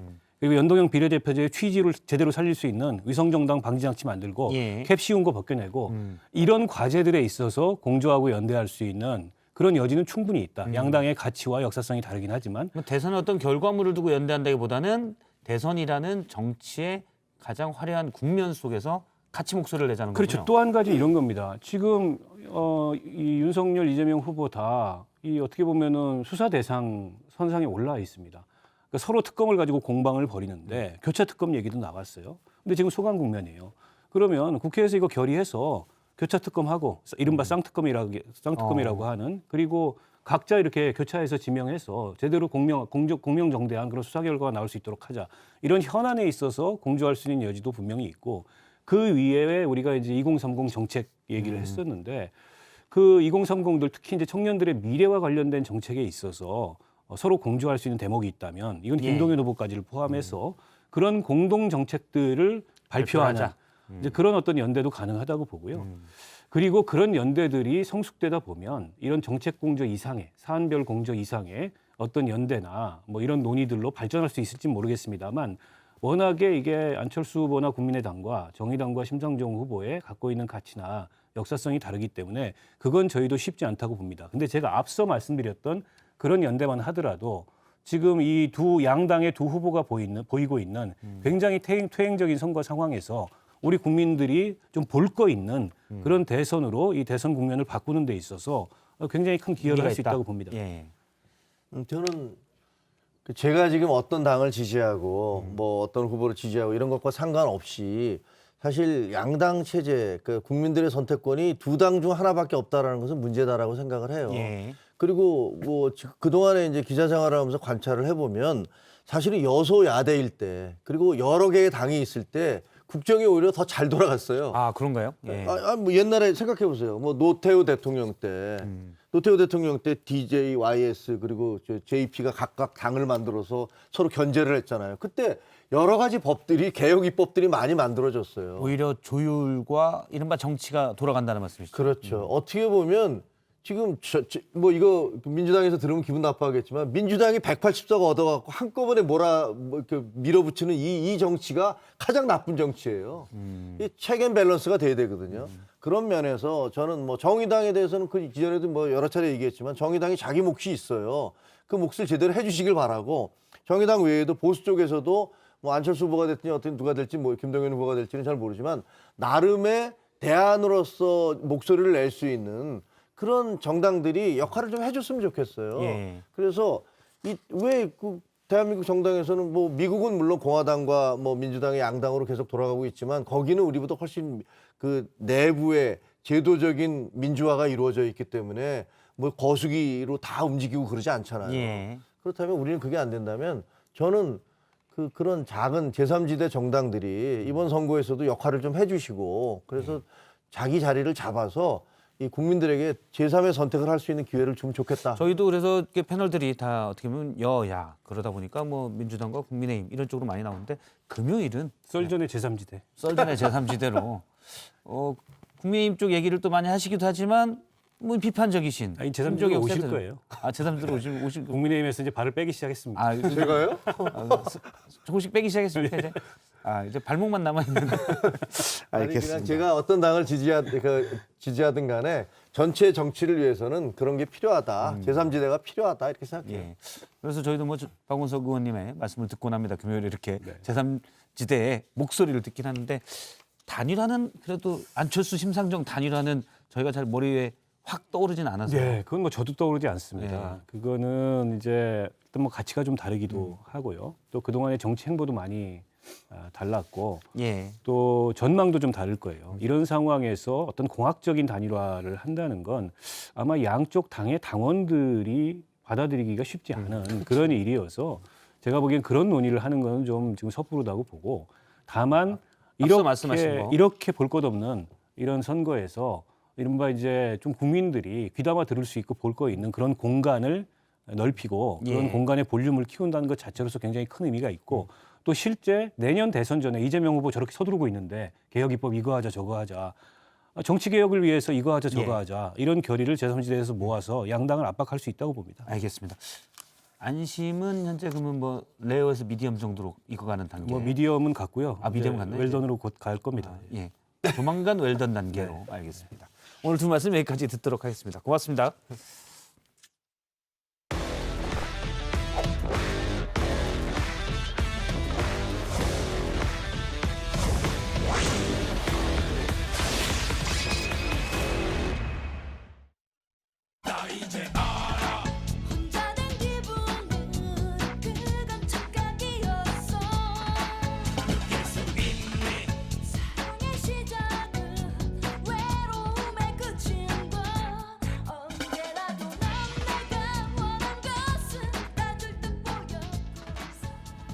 네, 즐거운 주말을 앞두고 있는 금요일입니다. 이성대 기자는 치킨을 싫어하기 때문에 혼자서라도 치맥하고 싶은 그런 금요일인데 자, 뉴스 썰기 바로 시작해보죠. 네, 준비한 재료 치킨이 아니라 보시죠.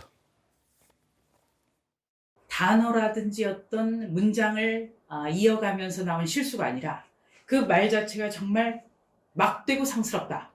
이런 말을 제가 세 개를 꼽는다면 첫 번째는 아무래도 자, 조수진에게 막말이란?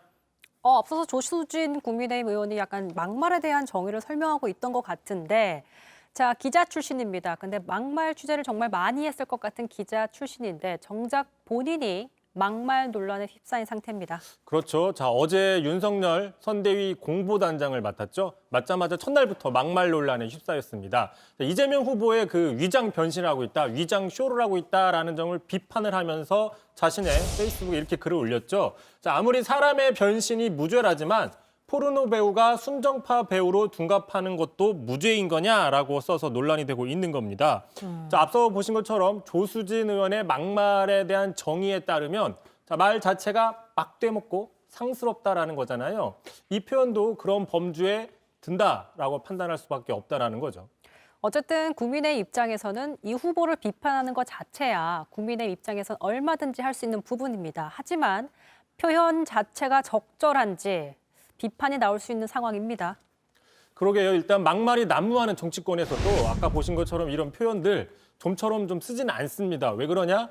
선정적이잖아요. 좀 선정적인 표현이기 때문에 잘 안 쓰는데 물론 아예 안 쓰는 건 아니에요. 제가 좀 찾아봤더니 가장 최근 사례가 하나 있습니다. 바로 지난해 3월 말 총선 직전에 자, 당시 민주당의 이종걸 의원이 그때 이제 미래통합당이 창당을 하면서 당 상징색을 핑크색으로 했거든요. 네네. 자, 그걸 비판하면서 자, 핑크색은 포르노의 상징이다. 통합당이 상징하는 색을 잘 정했다라고 하면서 앞으로 미래통합당은 도색 정치를 할 거다. 이런 식으로 좀 막말을 했습니다. 막말이죠. 당시에도 논란이 됐고요. 네. 자, 그러다 보니까 곧바로 미래통합당에서도 강력하게 반발을 했습니다. 이렇게 얘기를 했어요. 자, 야당의 상징색인 핑크에 대해서 포르노, 색정, 도색 이런 단어를 꺼내서 난도질을 가라는 이종걸 의원. 자, 5선이나 됐으면서 그 무게가 대단히 아쉽고 안타깝다라고 상당히 준엄하게 꾸짖었는데요. 네. 자, 이렇게 준엄하게 꾸짖은 사람이 누구냐? 바로 그 당시에 대변인을 지냈던 조수진 당신 후보였죠. 본인이 그걸 비판해놓고 그런 단어를 직접 언급했던 단어를 썼습니다. 근데 사실 조수진 의원이 이런 성정적인 비유 때문에 논란된 게 이번이 처음이 아닙니다. 후궁 발언도 했던 조수진 의원이죠. 그렇죠. 아까 보신 것처럼 이제 상대방의 그런 표현들을 준엄하게 꾸짖고 비판해놓고서는 본인이 정작 똑같은 표현을 쓰고 있어서 지금 논란이 되는 건데 말씀하신 것처럼 올해 초였습니다. 민주당의 고민정 의원을 향해서 자, 조선시대 왕자를 낳은 후궁보다도 더 대우를 받고 있다라는 식으로 상당히 맹비난을 했는데 아무리 그 당시에 봐도 이게 어떤 맥락에서 이런 말이 나와야 되는지는 많은 사람들이 좀 의아해했었습니다. 그러다 보니까 논란이 커졌죠. 그다음에 민주당에서 윤리위에 제소한다고 하고 고소도 한다고 하니까 처음에는 문제없다라고 얘기를 하다가 결국에 자, 실수했다. 공개적으로 사과를 하고요. 앞으로도 같은 실수하지 않을 테니까 조언과 질책을 아끼지 말아달라라고 얘기를 했습니다. 자, 이렇게 다짐하고서는 또 어제 그런 발언이 나온 거죠. 그래서 질책을 아끼지 않고 있는 상황인 거죠, 사람들이. 네. 자, 앞서서 조 의원 또 얘기하다 보니까 또 유명한 일화 있죠. 기자 시절에 그 당시 성완종, 이완구 그 뭐 금품수수 논란을 다루면서 네. 보시는 것처럼 저 두 사람의 이른바 그 이름 궁합점 인터넷상에서 화제가 되잖아요. 초등학교 때도 많이 해보고 자, 이런 부분들을 실제 뉴스에서 진지하게 다뤄서 뭐 이게 뉴스에서 다룰 만한 거냐? 희화화 논란 뭐 이런 것들도 있었던 적이 있었습니다. 어쨌든 저 이름 궁합을 봤던 두 분은 이제 고인이 됐습니다. 아무튼 뭐 조 의원 스스로 여성이면서도 여성 상대로 성적 폄하 비유 사용해서 논란이 되는 건 적절하지 않은 게 아닐까라는 생각이 또 드네요. 게다가 또 표현 자체도 선정적이라 좀 문제가 된 거지만 그 비유 내용에 있어서도 한번 적절성을 따져봐야 된다라고 볼 수 있는 게 전 보신 것처럼 자, 포르노 배우가 순정파 배우로 둔갑하는 건 무죄냐라고 물어봤는데 뭐 배우가 다른 역할을 하는 게 죄를 따질 문제는 아니잖아요. 그렇죠. 포르노 배우라고 해서 순정파 배우를 하면 안 되냐? 이건 아니거든요. 그래서 역할에 충실하면 되는 거죠. 이재명 후보를 공격하더라도 조금 부적절한 내용에 그러니까 좀 핀트가 안 맞는 비유라는 볼 수 있는 거고요. 네. 그 배우는 스펙트럼이 넓어야 좋은 거죠. 맞습니다. 뭐 이런 식으로 볼 수 있는 거고. 자, 그러다 보니까 오늘 지금 당 내에서도 좀 난감한 표정입니다. 직접 한번 들어보시죠. 조수진 의원님이 이제 공보단장으로 임명됐는데 어제 이제 포르노 관련 발언이 좀 논란이 됐는데 이에 대한 입장은 어떠신가요? 글쎄 그건 제가 뭐 말씀드릴 사안이 아닌가 조수진한테 물어보시는 게 적절한 것 같습니다. 그러니까 다시 조 의원이 처음 했던 말을 상기시켜 보면은 말 자체가 막되먹고 상스러운 게 막말입니다. 그렇다면 앞으로 여야 막론하고 이런 막말은 안 봤으면 좋겠습니다. 특히 조수진 의원으로부터는 좀 자제됐으면 좋겠습니다.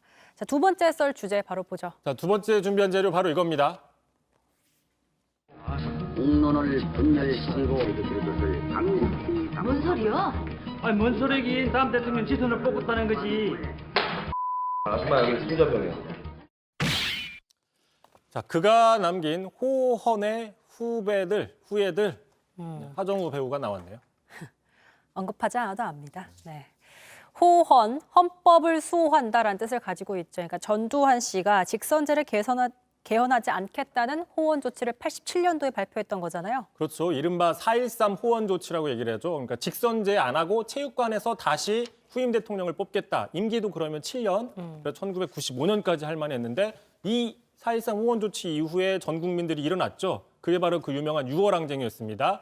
6월 항쟁으로 결국에 87년 선거에서 직선제를 쟁취하게 됐는데 자, 이제 전두환 씨 결국에 이제 내일 발인을 앞두고 있어요. 지금 오늘까지가 사실상 조문의 마지막 날인데 그야말로 극우 지지자들의 너무나 많이 몰리면서 해방구 같은 느낌의 지금 빈소가 되고 있어요. 자, 몇 가지 장면들을 가지고 왔는데 한 지지자로 보이는 사람들은 이렇게 복도에서 저렇게 막 붓글씨를 쓰고 있습니다. 자, 하나 좀 내용을 보시면은 자, 이런 내용이에요. 자, 김일성 바로 광주작전에 목숨 걸고 전투한 게 어찌하여 죄인이냐라고 하면서 자, 5.18 무력 진압을 옹호하고 있는 거죠. 자, 전투라고 얘기하는 거 보면 광주 시민이 우리 국민이 아니라 적이었다라고 저렇게 쓰고 있는 상황인 걸로 보이고요. 자, 또 하나 또 사진이 있습니다. 자, 이게 보시면 이제 전두환 씨를 그 두상을 찰흙으로 지금 뭐 만들어서 누가 전시를 해놨다고 해요. 그래서 여기에서 셀카를 찍는 사람들도 많고 뭐 한다고 합니다. 어쨌든 지금 뭐 장례식장인지 전시회장인지 애매할 정도로 많은 사람들이 몰리고 있습니다. 그러니까 결국엔 전시를 기리는 사람들, 제목처럼 호헌의 후예들이다. 그런 의미인 거죠. 그러니까 뭐 만약에 장례식장이나 전시회라면 차라리 조용하게라도 할 수 있는데 여기는 뭐 극우 지지자들이 모여가지고 계속 소란을 피고 있다라고 해요. 심지어 그러다 보니까 경찰들도 지금 오늘 여러 번 출동을 했었고 또 심지어 같은 보수 인사라도 적대적으로 대하는 경우가 있습니다. 그 강경 보수로 유명하죠. 조갑재 씨. 자, 조갑재 씨 같은 경우에는 강경 보수긴 하지만은 5.18에 대해서 북한군 개입설은 전혀 근거가 없다라는 주장을 내놓고 있어요. 본인이 당시에 취재를 했던 사람이거든요. 네. 자, 봉변을 당했습니다. 왜 그런지 한번 보시죠. 북한군의 개입도 없었고. 아시겠어요? 이거 봐요. 북한군 개입. 그러니까 똑바로 보세요. 똑바로. 자, 저렇게 북한군 개입에 대해서 사실을 얘기하면 전 씨의 빈소에서는 폭행을 당합니다. 근데 사실 저기에 가신 분들을 구구 지지자로 봐야 하는가에 대한 사실 생각도 좀 들기도 해요. 그리고 민폐도 이런 민폐가 없을 것 같습니다. 저 장례식장을 사실 뭐 통째로 다 대관한 것도 아니고 전시만 쓰는 것도 아닐 텐데 건물 밖에도 아니고 그 내부 복도에서 저 많은 사람들이 저렇게 하루 종일 있는다라. 다른 사람들에게 불편을 많이 끼쳤겠어요? 그렇죠. 그 장례식장에 다른 이제 일반인들 그 유족들도 있어요. 그러다 보니까는 실제로 많이 항의를 하기도 하고 바로 인근에 있는 다른 유족 측이 이렇게 얘기를 했어요. 아버지가 원래는 상당히 그 강경 보수적인 성향이었답니다. 생전에 네. 돌아가셨는데 만약에 생전에 이런 모습을 보셨다면 어땠을까라고 상주가 하소연을 하기도 했다고 합니다. 결국에 이제 그 장례식장 측에서는 가림막도 쳐주고 뭐 분리를 했다고 하는데 자, 어쨌든 이제 결국에 내일 발의를 하게 되는 거죠. 자, 이제 이렇게 아주 극성 지지자들의 목소리 또는 아직은 우리 사회에서 쉽게 용인하기 어려운 이런 주장들을 하는 사람들이 자칭 보수라고 이렇게 참칭하는 그렇게 참칭하지 못하도록 하는 게 바로 이제 남은 사람들의 과제, 숙제다 뭐 이렇게 볼 수 있을 것 같습니다. 자, 어쨌든 다 떠나서 고인 전두환 씨가 정말 이런 모습을 원했을지도 궁금해지네요. 알겠습니다. 이성대 뉴스 설기 여기까지 하겠습니다. 수고하셨습니다.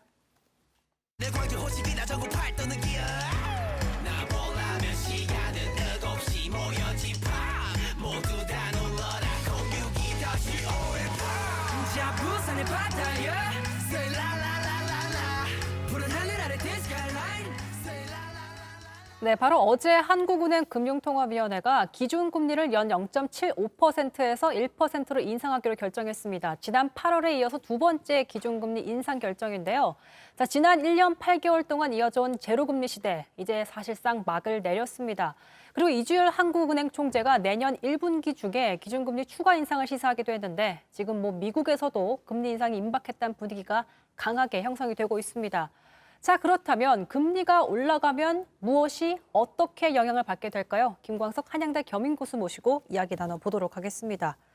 자, 20개월 만에 드디어 제로금리 시대가 끝을 났습니다. 앞으로 전반적으로 우리 경제의 흐름, 이자 비용 부담 늘어나겠지만 그거 외에도 또 있을 것 같아요. 네, 시대가 완전히 달라졌다. 허용사가 완화의 시대에서 긴축의 시대로의 전환, 전혀 달라진 경제 여건이다. 네. 그래서 달라진 여건하에서 어떻게 대응을 해야 될까? 기업의 대응이나 재테크를 하시는 여러분들의 투자자의 고민도 당연히 달라져야 되겠다. 맞아요. 이 말씀을 먼저 드리겠고요. 기본적으로는 돈의 가치가 올라간다는 거 아니겠습니까? 그러면 자산의 가치가 하방 압력으로 작용된다라고 볼 수 있는 건데, 그러면 자산을 보유한 자는 울겠고 현금을 갖고 있는 사람들은 웃겠죠. 또 저축을 많이 갖고 있는 사람, 현금을 가진 사람들은 웃을 수 있겠지만 대출에 많이 의존하는 사람들은 울겠죠. 기업들도 마찬가지입니다. 추가적으로 더 많은 비용을 지불해서 빚에 의존해서 사업을 영위해야 되기 때문에 상대적으로 신사업을 영위하는데 제한이 걸릴 수 있겠죠. 그런 다양한 영향들이 우리 경제에 작용할 수 있겠다. 말 그대로 돈의 가치가 변화하기 때문에 전반적인 경제에 있어서 변화가 초래될 수밖에 없겠다, 이렇게 보겠습니다. 근데 사실 지금 코로나19로 서민 경제가 전반적으로, 그러니까 현금을 가진 사람보단 대출에 더 기대는 사람이 많은 상황인데 네. 어쨌든 이주열 총재는 다르게 좀 해석을 했습니다. 지금 금리를 올리더라도 네. 경기 회복이 크게 제약받지 않을 것으로 본다. 그래서 올리는 것이다라고 말을 했거든요. 네. 그러니까 저희는 그냥 사실 일반적인 경제 분야 전문가가 아니기 때문에 네. 이게 납득이 가지 않는데? 라고 생각할 수 있잖아요. 네네. 전문가께서는 좀 어떻게 보시는지. 아주 쉽게 설명해 드리면 네. 기준금리를 인하하면 자연스럽게 기업의 투자가 늘어요. 투자가 늘면 일자리, 고용이 늘겠죠. 고용이 늘면 소득이 늘겠죠. 네. 그럼 소비가 늡니다. 소득이 느니까. 아, 그럼 소비가 는다 그러면 더 적극적으로 기업들은 투자하고 싶겠죠. 네. 이것을 소위 말하는 경제 선순환 구조라고 하지 않겠습니까? 경제 충격일 때마다 금리를 열심히 내려서 경제를 부양시키기 위한 움직임을 했던 거예요. 다시 말하면 금리를 이제 정상화한다, 인상한다, 이 얘기는 그만큼 통화당국으로서는 금리 인하 아니어도, 낮은 금리 아니어도 경제가 제대로 굴러가겠구나라는 선순환이 어느 정도 도래됐구나라는 판단, 자신감의 표명이라고도 볼 수 있습니다. 다만 지금까지 경제가 나름 회복되고 있는데 너무 가파르게 금리를 인상하거나 조기에 인상해버리면 투자 의지가 좀 줄어들지 않겠습니까? 기업들의 투자 의지가. 네. 그러면 이렇게 선순환하던 경제가 다시 좀 멈춰서는 일이 있을 수도 있겠죠. 그러니까 금리 인상 속도를 정확하게 잘 진단하고 조절할 필요가 있다고 볼 수 있겠습니다. 하지만 어쨌든 지금 올렸다는 것은 적기라고 판단했기 때문에 올린 거잖아요. 그렇습니다. 그 흐름은 어쨌든 저희가 추후에 봐야 되는 것이고요. 네, 지금 그러니까 한국은행에서 금통위에서 금리를 인상할지 여부를 결정하는 그 회의, 네. 그 금통위에서 많은 것들을 고려하겠죠. 이런 종이들이 많이 깔려 있겠죠. 근데 그 중에서도 가장 먼저 고려해야 될 지표 중에 하나는 경제 성장률, 네. 그리고 두 번째는 고용, 실업률, 세 번째는 물가 상승률, 이 정도가 될 것 같아요. 그래서 물가 상승률 얘기가 나와서 말인데 네. 물가 안정을 위해서 기준금리를 올렸다고 근거를 제시했는데 지난 네. 8월에도 기준금리 올렸는데 물가 안 잡혔거든요. 네.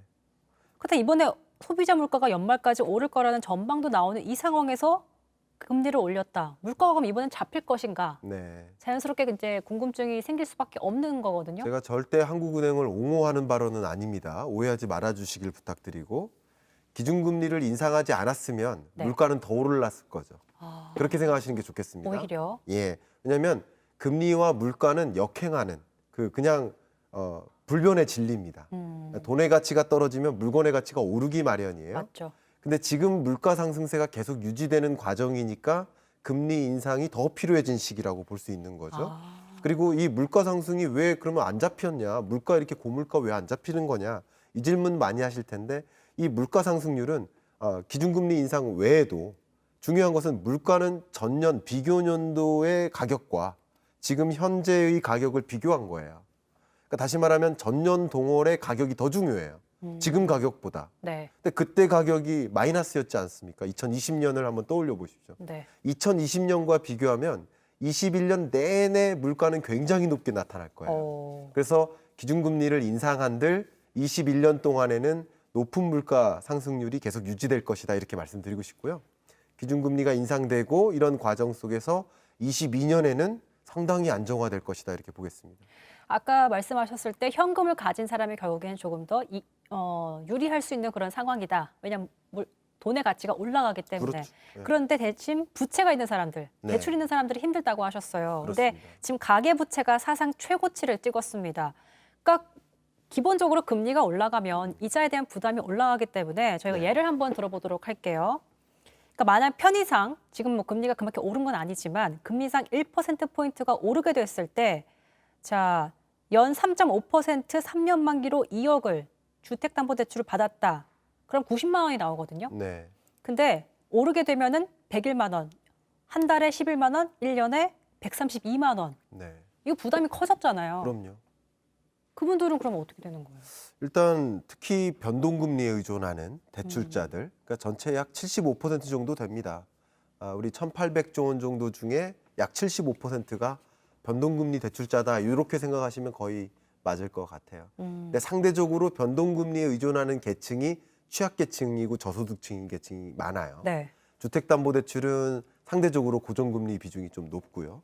그러니까 지금 이렇게 금리가 올라가는 과정에서는 상대적으로 빚에 의존하는 계층, 네. 그리고 추가적인 빚에 의존해서 집을 마련해야 되는 계층, 이런 계층에게는 상당한 부담이 될 수 있다 이렇게 볼 수 있겠습니다. 그러니까 소위 말해서 영끌족과 비투족에게는 변동금리 대출받았기 때문에 더 타격이 클 것이다. 네. 아. 지난주에도 이 부분을 말씀드렸는데요. 금리의 수준, 그 레벨도 중요하지만 금리가 인상하는 시기냐 아니면 떨어지는 시기냐 이게 또 중요합니다. 금리 인상기, 기준금리의 인상기에는 보통 은행들이 이 알파를 더 많이 작용해서 시중금리가 더 많이 올라가요. 그 기준금리를 인하하는 시기에는 더 먼저 내리는 경향도 있어요. 그렇기 때문에 이 변동금리가 상당히 부담될 수 있는 것이죠. 그러니까 이런 상황에서 이제 이주열 한국은행 총재가 앞서 언급드린 대로 지금 금리 수준이 여전히 완화적인 것이라면서 이런 얘기를 했거든요. 잠깐 듣고 오시죠. 1사분기의 경제 상황에 물론 달려 있겠지만 1사분기 인상을 저희들은 배제할 필요는 없다고 봅니다. 시점은 정말 지금 현재는 이제 그렇습니다.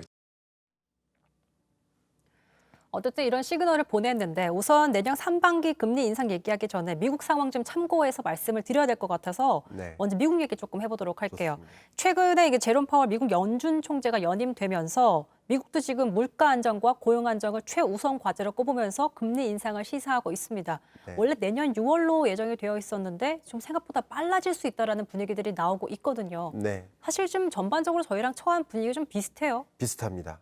특히 세계 경제의 회복 속도가 네. 미국을 중심으로 뚜렷한 회복이 진전되고 있어요. 이걸 불균형 회복이라고까지 표현을 합니다. 네. 선진국들은 먼저 뚜렷한 회복을 진전시키는데 개도국들은 그렇지 못하는 불균형 회복이 진전되고 있는데 저도 1월에 미국에 가야 돼서 이제 호텔 부킹이나 뭐 비행기 부킹이나 이런 것 때문에 알아보는데 호텔들의 이 사이니지에 큰 그 광고, 비싼 광고가 걸려 있어야 되는데 네. 뭐라고 걸려 있냐면 하이어링, 우리 채용합니다. 그러니까 호텔 수요가 엄청나게 늘어나는데 그 호텔 공급을 충분히 못할 만큼이에요. 그만큼 경제가 뚜렷하게 보복적 소비가 일어나고 있는 모습이에요. 그런데 실제 여러 지표들을 보면 앞에도 말씀드렸지만 경제 성장률이라는 지표, 물가 상승률이라는 지표, 실업률 지표 이 3대 지표가 다 기준금리를 인상할 만한 그런 여건이 마련이 되어 있어요.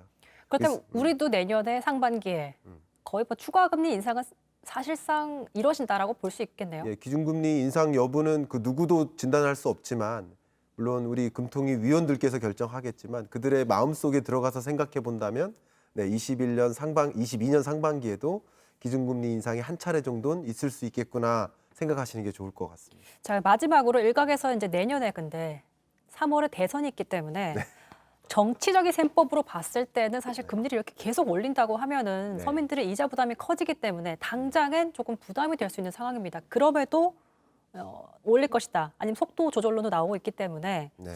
어디에도 좀 이렇게 자, 두 가지가 있습니다. 이 대출에 의존하는 서민들에게는 부담이 되지만 상대적으로 부동산 시장 안정화에는 상당한 기여가 됩니다.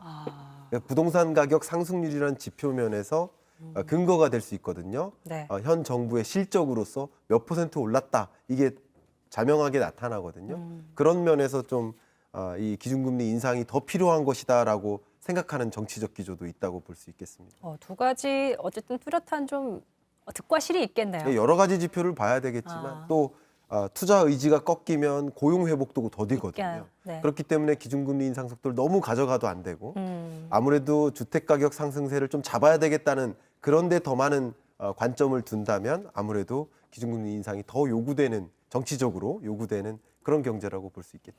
알겠습니다. 뭐 경제와 정치는 뗄래야 뗄 수가 없기 때문에 지금까지 김광석 겸임교수와 얘기 나눠봤습니다. 인터뷰 고맙습니다. 네, 감사합니다.